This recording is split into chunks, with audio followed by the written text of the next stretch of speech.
Donc, pour le sujet de ce soir, je vais vous inviter à tourner dans les Actes au chapitre 1. On va lire à partir du verset 15 jusqu'au verset 20.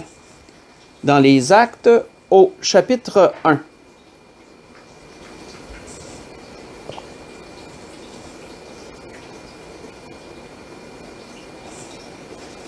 Dans les Actes au chapitre 1, on va lire à partir du verset 15 jusqu'au verset 20.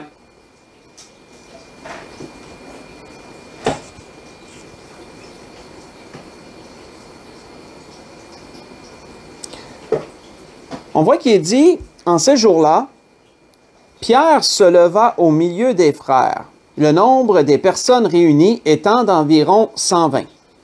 Et il dit, « Hommes frères, il fallait que s'accomplisse ce que le Saint-Esprit dans l'Écriture a annoncé d'avance, par la bouche de David au sujet de Judas, qui a été le guide de ceux qui ont saisi Jésus. Il était compté parmi nous, il avait part au même ministère. Cet homme, ayant acquis un champ avec le salaire du crime, est tombé, s'est rompu par le milieu du corps, et toutes ses entrailles se sont répandues. La chose a été si connue de tous les habitants de Jérusalem que ce champ a été appelé dans leur langue Akeldama, c'est-à-dire champ du sang. Or, il est écrit dans le livre des psaumes que sa demeure devienne déserte et que personne ne l'habite, et qu'un autre prenne sa charge. On va faire une pause, on va arrêter plutôt ici. Donc, dans ce qu'on vient de lire ici, on voit que l'apôtre Pierre fait qu'est-ce qu'on pourrait appeler un post-mortem, un bilan, qu'on pourrait dire aussi, de ce qui s'est passé précédemment, précédant la résurrection et l'ascension de notre Seigneur auprès du Père. On voit que l'apôtre Pierre raconte à toute l'assemblée qui était présente un bilan de ce qui s'est passé, et spécialement à propos de Judas. On voit que l'apôtre Pierre raconte à tous ceux qui étaient là comment Judas avait eu part au même ministère que tout le monde. Il raconte à toute l'assemblée qui était là comment Judas a trahi. Il a trahi Jésus. Comment Judas a trahi tous les apôtres aussi, qui avaient confiance en lui, mais spécialement notre Seigneur Jésus. L'apôtre Pierre a posé ici des jugements sur Judas. L'apôtre Pierre jugeait Judas. L'apôtre Pierre a dit qu'il a été le guide de ceux qui ont saisi Jésus. L'apôtre Pierre l'a qualifié de traître. Et il disait que les Écritures avaient prophétisé cela, et c'était afin que les Écritures s'accomplissent que toutes ces choses se sont déroulées.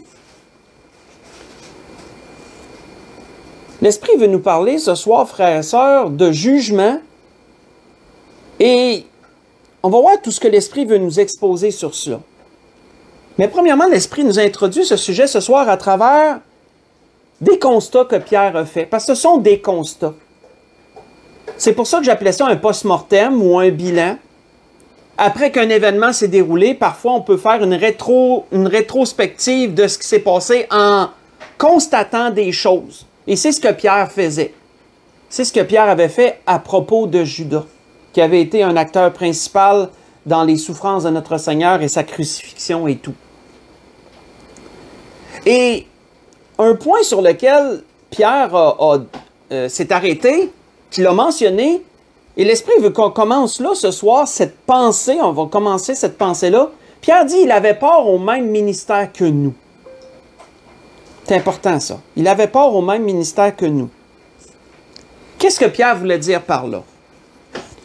Si vous voulez reculer avec moi, on va aller dans Luc chapitre 6, on va aller voir ce que Pierre voulait dire par là, quand il disait qu'il avait part au même ministère que nous. Dans Luc chapitre 6. Dans Luc chapitre 6, pourquoi Pierre disait-il que Judas avait part au même ministère qu'à eux? Luc chapitre 6, on va lire du verset 12 au verset 16.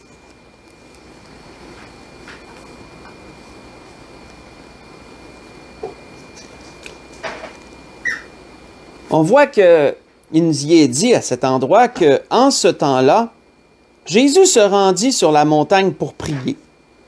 Et il passa toute la nuit à prier Dieu. Quand le jour parut, il appela ses disciples et il en choisit 12 auxquels il donna le nom d'apôtres. Parce qu'il y avait beaucoup de gens, il y avait beaucoup de disciples à ce temps-là qui avaient commencé à suivre Jésus de façon plus régulière et Jésus en a choisi 12 de ceux-là qui les a appelés apôtres, qui allaient faire partie d'un cercle plus fermé, je dirais, que Jésus allait enseigner plus intensivement à ceux-là. On voit que Simon, qu'il nomma Pierre, André son frère, Jacques, Jean, Philippe, Barthélemy, Matthieu, Thomas, Jacques fils d'Alphée, Simon, appelé le Zélote, Jude, fils de Jacques, et Judas Iscario, qui devint traître. Pierre disait, frères et sœurs, que Judas avait eu part au même ministère qu'à eux, parce que Judas avait été choisi par le Seigneur tout comme eux. Judas avait eu les mêmes chances que les disciples, que tous les disciples. Et frères et sœurs, c'est très particulier parce que la Bible nous dit que Jésus s'était mis toute la nuit en prière avant de choisir ses apôtres. Et j'étais un peu sarcastique dans ma méditation. Je me disais, Seigneur, Jésus s'est mis en prière toute la nuit, pourquoi? Si c'était pour choisir les bons apôtres, ben, il y en avait un qu'il ne fallait pas qu'il choisisse, puis il a tombé sur celui-là. Fait est-ce que c'était vraiment, est-ce que sa prière était vraiment efficace? Et c'était pourquoi qu'il priait le Seigneur? Est-ce que c'était pour choisir les meilleurs potentiels qu'on pourrait dire, là, les gens qui allaient vraiment être, qui allaient vraiment bien remplir leur ministère? Parce que si c'était ça, ben on pourrait dire que le Seigneur a manqué son coup parce qu'il y en avait un qu'il fallait pas qu'il pige, si je peux le dire comme ça, puis c'est lui qui a pris Judas qui l'a trahi. Mais non, frères et sœurs. Le Seigneur s'était mis en prière pour que la volonté de Dieu s'accomplisse. Le Seigneur s'était mis en prière pour que Dieu choisisse lui-même ceux qu'il allait introduire, que Jésus allait introduire comme apôtre. Et Dieu a voulu qu'un traître qui allait devenir traître. Notons que Judas, lorsqu'il a été choisi, n'était pas un traître. Il n'avait certainement même pas la pensée de l'être, peut-être. Probablement même qu'il pensait même pas à ça. C'était pas comme un infiltré qui, au départ, avait dans l'idée de... Je ne crois absolument pas cela. Je suis sûr que Judas a parti avec les meilleures intentions du monde. Il a été sélectionné comme toutes les autres. Et ça, frères et sœurs, c'est particulier. C'est particulier parce que qu'est-ce que la Bible nous dit à propos de notre Seigneur Jésus? Faites juste écouter, la Bible nous dit certaines choses à propos du Seigneur qu'on ne peut pas négliger dans ce que l'Esprit nous dit ce soir. On voit que il nous est dit à propos du Seigneur dans un autre endroit que pendant que Jésus était à Jérusalem, à la fête de Pâques, plusieurs crurent en son nom, voyant les miracles qu'il faisait. Mais Jésus ne se fiait point à eux parce qu'il les connaissait tous. Parce qu'il n'avait pas besoin qu'on lui rende témoignage d'aucun homme, il savait lui-même ce qui était dans l'homme. Vous voyez ça dans Jean chapitre 2, j'ai lu le verset 23 au verset 25. La parole, Jean plutôt, qui a écrit cette épître, nous dit que Jésus connaissait ce qui était dans l'homme. Jésus savait, quand il regardait quelqu'un, il savait qui il était. Le Seigneur voyait beaucoup plus loin que l'homme peut voir.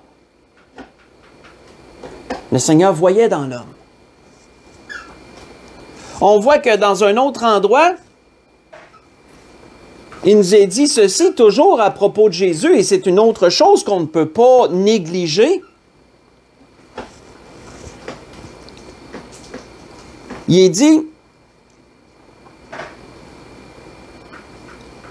dans une certaine situation, il nous est dit qu'il y avait là quelques scribes qui étaient assis et qui se disaient au-dedans d'eux, à cause d'une parole que Jésus avait dite, parce que Jésus avait dit à un paralytique, tes péchés sont pardonnés. Là, les scribes se sont mis à se dire en eux-mêmes, comment cet homme parle-t-il ainsi? Il blasphème. Qui peut pardonner les péchés si ce n'est Dieu seul? Et Jésus, ayant connu aussitôt par son esprit ce qu'ils pensaient au-dedans d'eux, leur dit, pourquoi avez-vous de telles pensées dans vos cœurs? Dans Marc chapitre 2, j'ai lu le verset 6 et le verset 7. La parole nous certifie, frères et sœurs, que Jésus connaissait ce qui était dans l'homme. Que Jésus, quand il regardait quelqu'un, il savait qui il était. Jésus pouvait lire, pouvait connaître les pensées du cœur des gens. Et Jésus a quand même choisi Judas. Jésus avait quand même choisi Judas. Comme je vous dis, comme je vous ai mentionné, Judas n'est pas parti traître. Il est devenu traître. Mais si le Seigneur s'était mis en prière toute la nuit, c'était pour choisir ceux que Dieu voulait amener, pour que la volonté de Dieu s'accomplisse, pour que les prophéties de Dieu s'accomplissent, pour qu'aucune parole ne tombe par terre, comme le Seigneur avait dit ailleurs, que tout s'accomplisse. Mais Judas a été choisi comme les autres. C'est pour ça que Pierre disait, il a eu part au même ministère que nous. Il a eu la même part que nous. Le Seigneur l'a choisi comme les autres. Le Seigneur l'a aimé comme les autres. La Bible ne nous dit pas que Jésus faisait du favoritisme. Il a eu la même part, il a eu les mêmes accès. Judas a eu les mêmes chances, qu'on pourrait dire, que les autres. Il suivait Jésus où Jésus allait comme les autres. Il n'était pas exclu, il n'était pas mis à part. On voit que l'Écriture nous dit que Judas était repris comme les autres. Si Jésus reprenait un disciple dans une telle circonstance, Judas était repris pareil comme les autres. Ça, on voit ça dans un autre endroit, parce que lorsque une femme du nom de Marie a brisé un vase rempli d'un parfum qui contenait du parfum, un parfum d'honneur de grand prix, la Bible nous dit que Judas a murmuré contre cette offrande qu'elle a fait au Seigneur, et il en a fait murmurer d'autres avec lui. Et qu'est-ce que Jésus avait dit à Judas? Jésus dit, laissez-la, gardez ce parfum pour le jour de ma sépulture, dans Jean 12, verset 7. On voit que Judas était repris comme les autres. Il était vraiment là, il avait le même traitement que tout le monde. Judas avait le même traitement que tout le monde. Même avant, lorsqu'il était pendant le repas, et que là, c'était devenu manifeste, c'était devenu clair, je veux dire pour nous, mais le Seigneur connaissant son cœur, le Seigneur avait vu son cœur dévier, comprenons bien cela. Le Seigneur avait vu le cœur de Judas changer avec le temps. Le Seigneur avait vu le cœur de Judas dévier. Le Seigneur savait que Judas était un traître. Et lorsque il était pendant le souper, pendant la Sainte Seine, le dernier repas, ce qui est appelé la Sainte Seine, le Seigneur savait ce que Judas allait faire. Le Seigneur savait ce que Judas allait faire, les Écritures nous le démontrent. Mais on voit que même si le Seigneur a fait savoir à ses disciples qu'il y avait un traître parmi eux, vous voyez cela dans Marc 14, 18, 21, et également, j'ai noté aussi dans Luc 22, versets 21 à 23, qui sont les mêmes selon Luc et selon Marc, mais la même situation, où le Seigneur a fait savoir qu'il y avait un traître parmi eux, mais le Seigneur n'a jamais prononcé son nom. Le Seigneur n'a jamais dit aux gens, c'est Judas. Le Seigneur a donné un indice assez proche, que celui qui va tremper son pain dans le plat après moi, c'est celui qui va me trahir. Mais même là, on voit que pour les disciples, ça n'avait même pas été assez clair pour l'identifier. Le Seigneur, c'est pas comme si le Seigneur avait mis directement l'éclairage sur lui puis dire, c'est lui. Le Seigneur avait juste donné quelques indices, mais on voit que les disciples n'avaient pas compris, n'avaient pas assez pour que les disciples vraiment s'arrêtent que c'est Judas. Le Seigneur en avait dit juste assez pour garder son anonymat, mais en même temps faire savoir qu'il y avait un traître parmi eux. Vous voyez ça aussi dans Jean 13, versets 26 à 29. Ça, frères et sœurs, c'est particulier. C'est particulier parce que le Seigneur connaissait son cœur. Le Seigneur connaissait ses pensées. Le Seigneur savait ce qu'il allait faire. Et pourtant, le Seigneur ne l'a pas déclaré avant que Judas lui-même se trahisse, avant que Judas lui-même commette l'irréparable, fasse l'action de trahir le Seigneur en conduisant la cohorte et en donnant le baiser du traître. C'est Judas qui a démontré sa trahison. Jésus ne l'a jamais accusé de traîtrise avant que Judas ne soit lui-même traître. Et ça, frères et sœurs, c'est tout un enseignement que le Seigneur nous donnait, malgré toutes les facultés que le Seigneur avait, là, comme on a dit. Là. Il savait, le Seigneur a vu le cœur de Judas dévier. Le Seigneur savait toutes choses. Le Seigneur savait comment Satan avait infiltré son cœur, puisque le Seigneur lui a dit lui-même. Hein? Le Seigneur lui avait dit lui-même. Pourquoi le Seigneur a-t-il agi comme ça? L'apôtre Paul a dit quelque chose aux Corinthiens qui donne un éclairage dans ce sens, et un enseignement, mais un éclairage aussi. Si vous voulez tourner avec moi dans 1 Corinthiens 4, 1 Corinthiens chapitre 4, pourquoi le Seigneur ne l'a-t-il pas jugé, je dirais, déclaré avant qu'il le trahisse? Pourquoi le Seigneur n'a-t-il pas dit, n'a-t-il pas porté le jugement sur Judas puis dire Judas est traître avant même que Judas trahisse le Seigneur?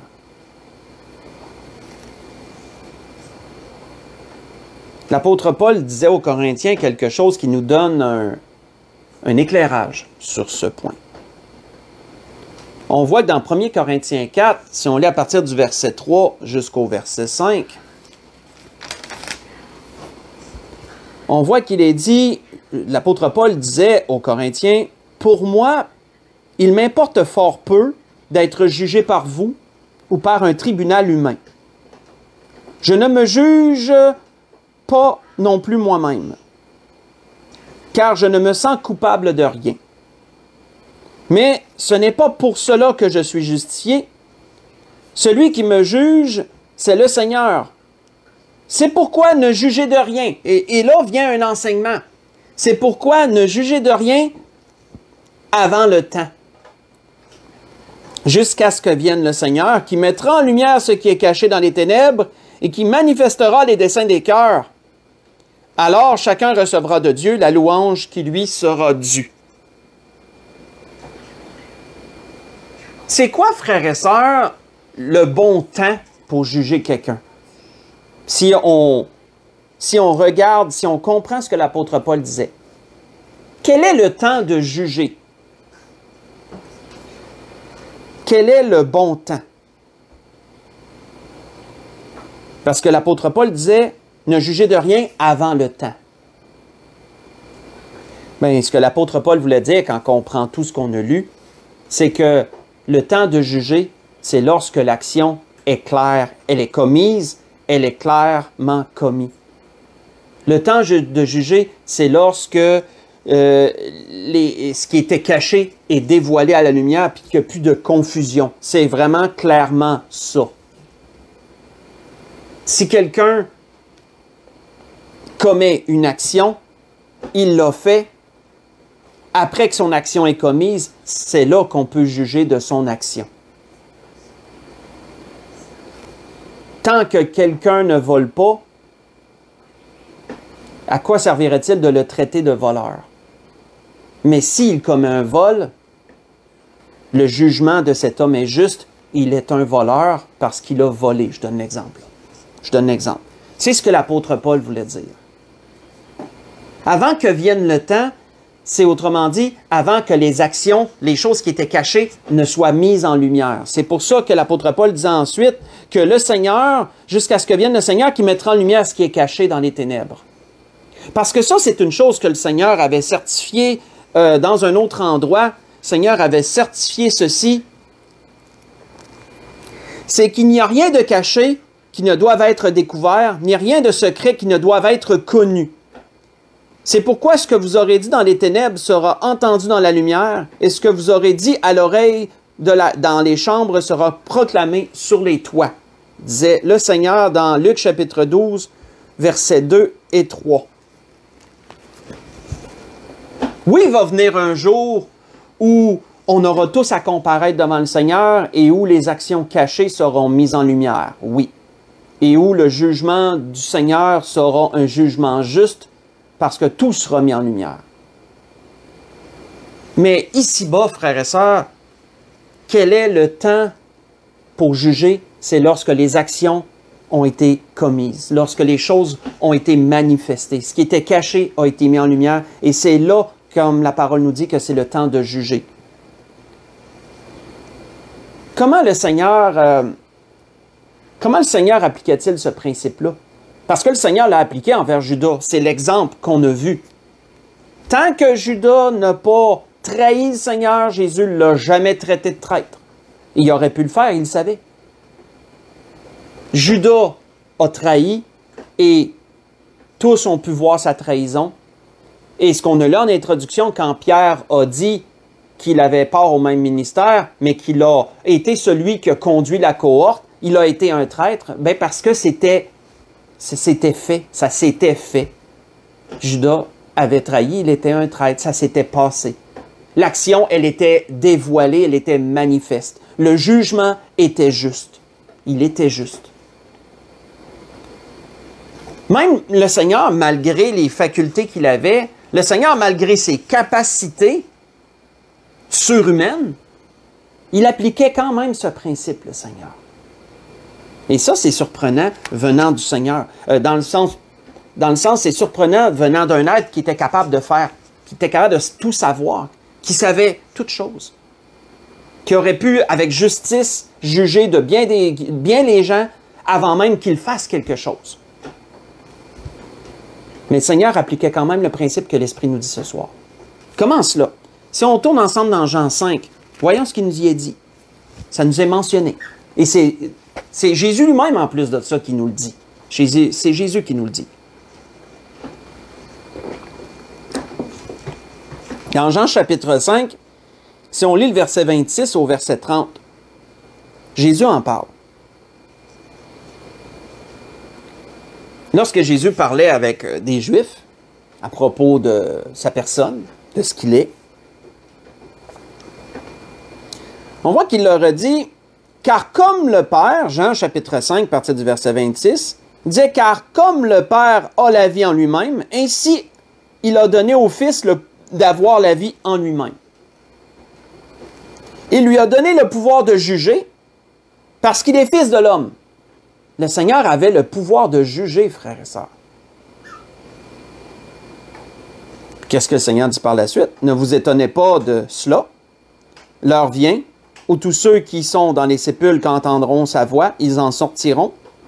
Ceux qui auront fait le bien ressusciteront pour la vie, mais ceux qui auront fait le mal ressusciteront pour le jugement. Je ne puis rien faire de moi-même. » Et notez, d'après ce que j'entends, je juge. Pourtant, le Seigneur avait le pouvoir de juger, frères et sœurs. Il l'a encore d'ailleurs, on se comprend bien. Mais le Seigneur dit, d'après ce que j'entends, je juge. Mais le Seigneur avait-tu besoin d'entendre pour juger, d'après vous? Non. Le Seigneur connaissait les cœurs. Y avait-tu besoin qu'une parole sorte pour dire, non, c'est mal ça, cette parole-là, elle est mauvaise. Le Seigneur n'avait pas besoin d'entendre pour juger. Mais le Seigneur disait, néanmoins, de ce que j'entends, je juge. Parce que je ne cherche pas ma volonté, mais la volonté de celui qui m'a envoyé. Son jugement était doublement juste, non seulement parce qu'il connaissait les cœurs et les pensées des gens, mais parce qu'il se basait sur ce qui était révélé. Jésus se basait sur ce qui était révélé. Il jugeait sur ce qui était révélé, soit en parole ou soit en action. Un bon exemple de cet agissement du Seigneur, on la voit entre autres dans une parabole. Si vous voulez la lire pendant la semaine, c'est dans Luc 19, c'est la parabole des mines.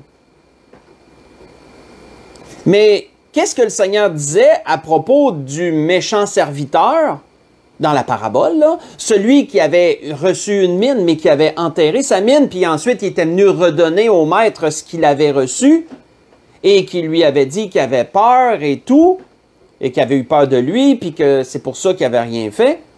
Dans la parabole, là, qu'est-ce que le maître, qu'est-ce que le roi, le maître a dit à ce méchant serviteur?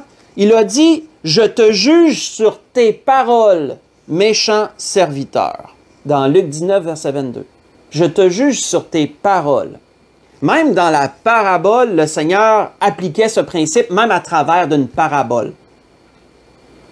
Le méchant serviteur avait dit des choses, et dans la parabole, son maître lui dit, « Je te juge sur tes paroles. » C'est exactement ça que le Seigneur faisait lorsqu'il était ici-bas. Le Seigneur appliquait de même ce principe aux actions des hommes.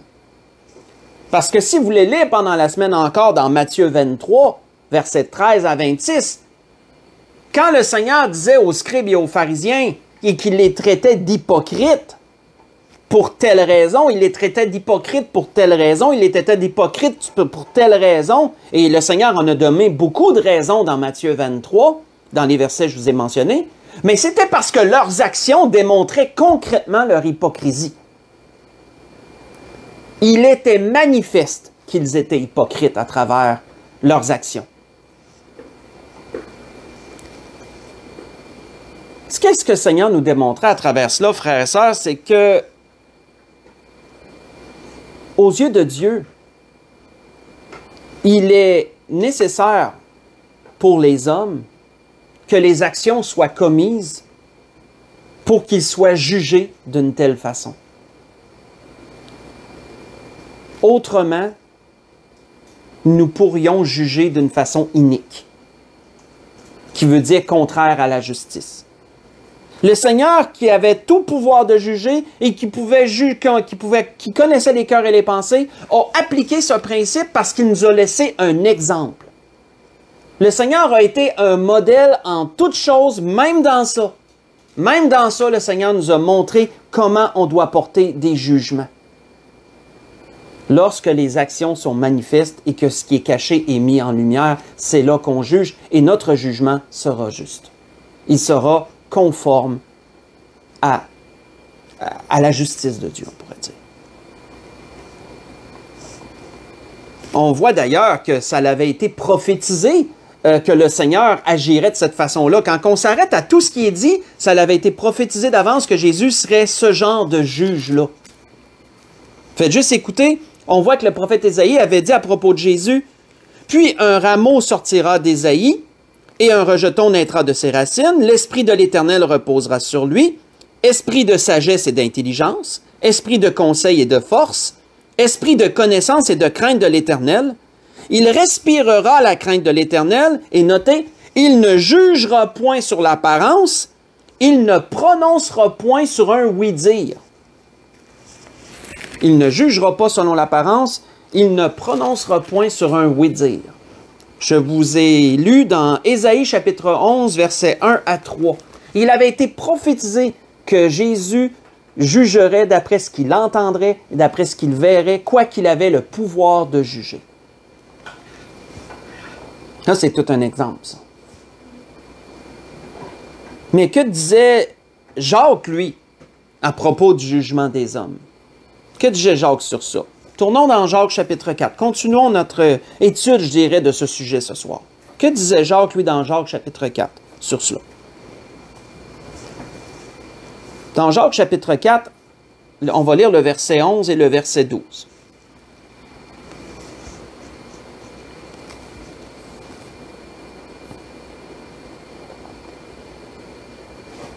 Jacques disait, dans Jacques chapitre 4, verset 11 et verset 12, « Ne parlez point en mal les uns des autres, frères. Celui qui parle mal d'un frère ou qui juge son frère parle mal de la loi et juge la loi. Or, si tu juges la loi, tu n'es pas observateur de la loi, tu en es le juge. Tu en es juge. Un seul est législateur et juge. C'est celui qui peut sauver et perdre. Mais toi, qui es-tu qui juge le prochain? Jacques ici, frères et sœurs, nous parlait quoi? Il nous parlait du jugement des hommes. Il nous parlait de notre mauvaise application de ce principe. De cette tendance qu'on peut avoir de parler en mal les uns des autres, sans pour autant avoir matière à porter directement des jugements à cause de choses qui auraient été manifestées. On fait de la conjoncture qui veut dire de la supposition trop souvent. Et cela, frères et sœurs, fait qu'on n'applique pas le principe du Seigneur. Nous sommes des juges iniques, nous sommes biaisés. Dans un certain sens, nous transgressons la loi. Dans un certain sens. Quoiqu'on n'ait point sous la loi, notez bien. On ne soit point sous la loi, nous transgressons quand même la loi. On voit que Jacques rapporte cela à la loi, lui, ce principe. Pourquoi Jacques rapportait-il ce principe-là à la loi? Ben, c'est parce que la loi en a parlé de ça. Et la loi, elle donnait des principes très sévères concernant la façon de juger. Entre autres choses, pour donner des exemples, si vous voulez les lire durant la semaine, si quelqu'un transgressait l'alliance de Dieu à travers ses paroles, si quelqu'un incitait d'autres personnes à aller vers des idoles et qu'il disait à ces gens, allons vers tel autre Dieu et servons-le. Qu'est-ce que la loi disait sur ces paroles-là quand quelqu'un entendait un autre dire ces paroles-là? Qu'est-ce que la loi disait? Vous pourrez lire ces choses dans Deutéronome 17, versets 1 à 6. Mais la loi disait clairement que si quelqu'un te disait ça, tu vas faire des recherches. Autrement dit, si quelqu'un allait dire à un sacrificateur ou il allait dire à un chef de famille ou à quelqu'un d'important, « Hey, telle personne me dit qu'on devra aller servir tel Dieu. » Bien, la loi disait, tu ne prononceras pas un jugement directement. Là. Tu vas faire des recherches. Est-ce que la chose a été vraiment faite? Est-ce que vraiment ces paroles-là ont été dites? Là? Tu vas faire des recherches. Et si c'est clairement dit, la personne, elle était condamnée à mort pour avoir violé l'alliance de Dieu en incitant à servir les idoles. Admettons. Mais la loi, frères et sœurs, ne prescrivait pas des jugements in extremis sans que les preuves aient été apportées, sans que ça soit vraiment manifeste. D'ailleurs, c'était la même chose pour les actions. Si vous voulez lire durant la semaine, mais dans Deutéronome 19, verset 15, il nous était dit que ça ne serait pas sur un seul témoin que les jugements se prononceraient sur des actions ou des paroles, dans le cas que je viens de vous nommer, ça serait sur la déposition de 2 ou de 3 témoins. La loi prenait vraiment cela au sérieux. La loi prescrivait des choses très spécifiques en rapport avec le jugement. Il y avait un encadrement très spécifique. Et c'est pour ça que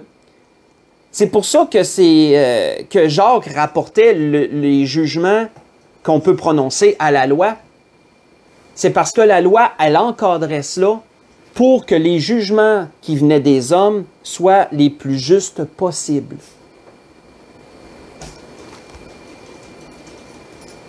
Frères et sœurs, si le Seigneur nous a donné un tel exemple, quoi qu'il aurait pu juger de façon beaucoup plus juste que nous, il est infiniment meilleur juge que nous, et il aurait pu juger avant même que les choses soient faites ou dites, mais le Seigneur nous a montré un exemple par excellence. Ne jugez de rien avant le temps, disait Paul. Oui, parfois on peut avoir des sérieux doutes sur quelqu'un, sur quelque chose. Mes frères et sœurs, si nous voulons porter un jugement juste, nous devons attendre que les actions soient commises, que ce qui est caché soit mis en lumière. Et notre jugement sera conforme à la loi, conforme à la justice de Dieu. On voit d'ailleurs que Jésus disait à un autre endroit, « Ne jugez pas selon l'apparence », ce qu'on fait trop souvent, hein? « Ne jugez pas selon l'apparence, mais selon la justice. » dans Jean chapitre 7, verset 24.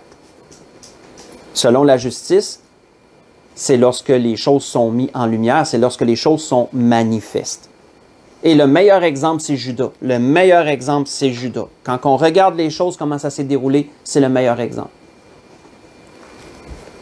On voit que, avant de conclure, ce que l'Esprit a voulu nous donner ce soir dans cet enseignement, l'apôtre Paul avait dit à Timothée ceci, et c'est une leçon de morale, qui est pleine de bon sens. C'est un constat que Paul faisait et qu'il voulait transmettre à Timothée. L'apôtre Paul avait dit à Timothée, il dit, les péchés de certains hommes sont manifestes, même avant qu'on les juge. Tandis que chez d'autres, ils ne se découvrent que dans la suite. De même, les bonnes œuvres sont manifestes, et celles qui ne le sont pas ne peuvent rester cachées. Vous voyez ça dans 1 Timothée chapitre 5, versets 24 et verset 25.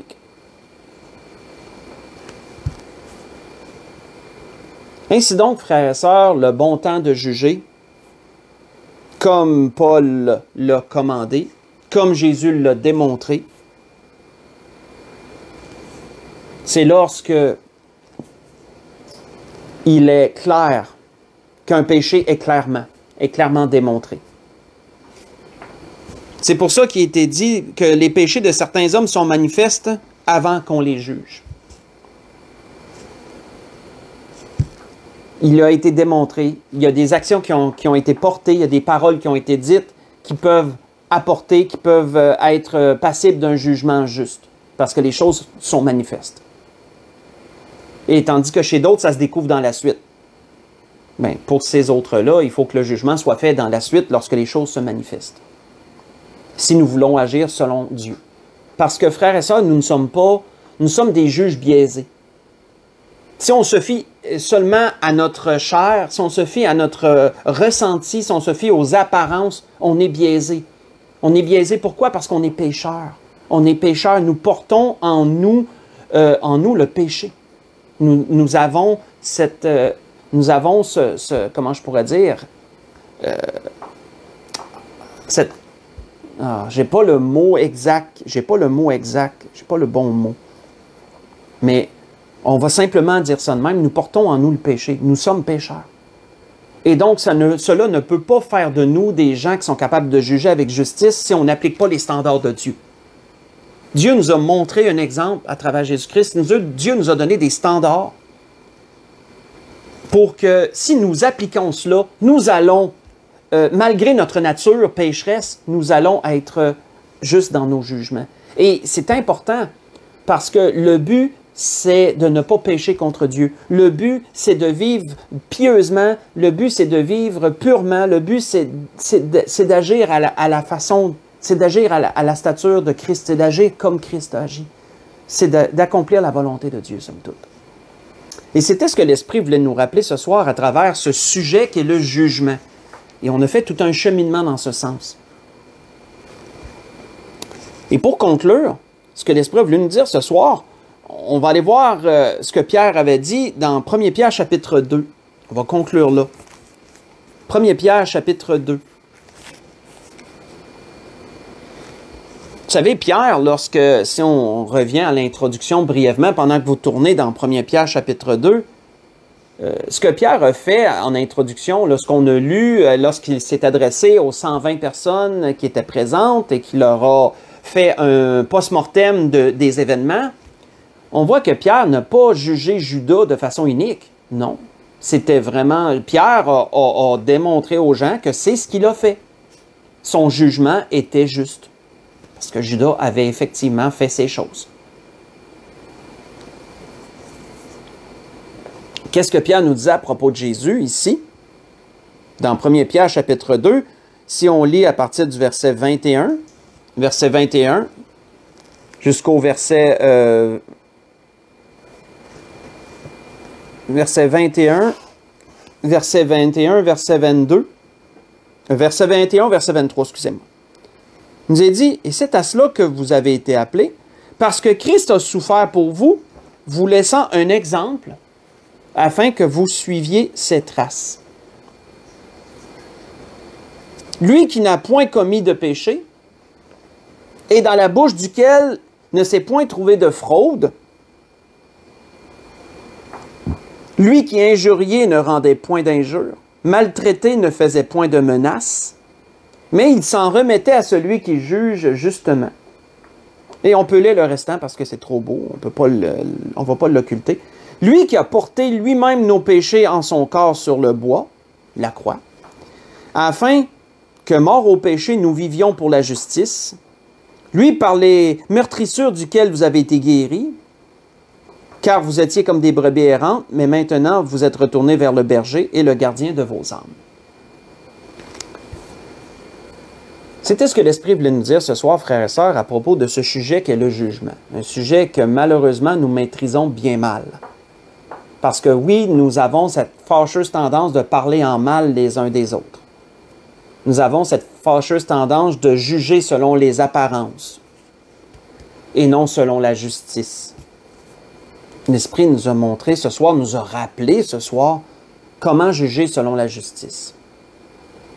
Et donc, la grâce que je nous souhaite, c'est que si on a des jugements à porter, si on a des jugements qui nous pendent sur le bout des lèvres ou qui sont dans notre esprit, qu'on pense, prenons garde. Soyons sages. Analysons ce que l'Esprit nous dit ce soir et comparons avec ce qu'on a envie de dire ou on a envie de juger. Et faisons sûr, frères et sœurs, de ne pas juger selon l'apparence, mais selon la justice. Faisons sûr de ne pas être des juges iniques. Parce qu'on va avoir à rendre compte pour ça. On va avoir à rendre compte de ça. Premièrement, il faut faire attention pour ne pas être des juges qui commettent les mêmes choses que ce qu'on juge. Hein, ça, l'apôtre Paul le rappelait bien dans Romains 2, verset 1 à 3. Hein, qui es-tu, toi, qui juges et qui fais les mêmes choses? Ça, c'est bien sûr, il faut faire attention à ça. Mais le Seigneur rappelait aussi dans un autre endroit, et ça, je ne l'ai pas noté, mais je l'ai dit de mémoire, que ne jugez point afin que vous ne soyez point jugés, parce que le Seigneur va se servir de la mesure dont on s'est servi. Si vous vous souvenez de ces paroles-là, ça s'applique toutes dans le même sens. Et donc, c'était ce que l'Esprit voulait nous dire ce soir. Je voudrais donc, sur cela, conclure, vous souhaiter à tous et à toutes un bon restant de semaine, que le Seigneur vous bénisse, qu'il vous dirige en toutes choses. Et on va, pour l'Église de l'Espérance, on va se dire à dimanche. Donc, bonne semaine, soyez bénis.